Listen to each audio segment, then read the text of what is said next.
Դեկտեմբերի 25-ին կաթոլիկները տոնում են Հիսուս Քրիստոսի ծննդյան օրը, բայց առ այսօր հայտնի չէ, թե երբ է իրոք ծնվել նա,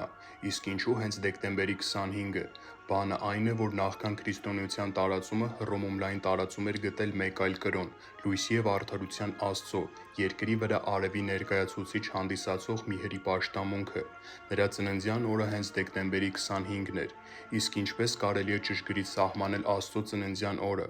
Այսպես ամեն տարի դեկտեմբերի 21-ին տեղի է ունենում ձմեռային արևադարձը, տարվա ամենակարճ օրը, այնուհետև դեկտեմբերի 22-ից 24-ը արևին երկրից նայող մարդու աչքի համեմատությամբ հայտնվում է դադարի դիրքում և մայր է մտնում ճիշտ այնտեղից, որտեղից որ դուրս է եկել։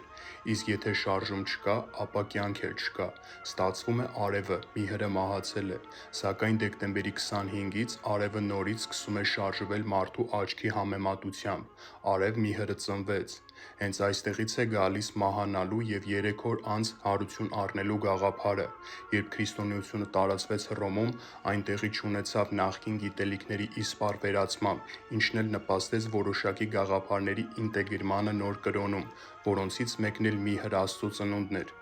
Դե ինչ, այսօր արևը նորից ծնվեց։ Իսկ միհրի նախասկզբնական պաշտամունքի մասին կխոսենք հաջորդ տեսանյութում, որը եղել էր հայկական լեռնաշխարհում։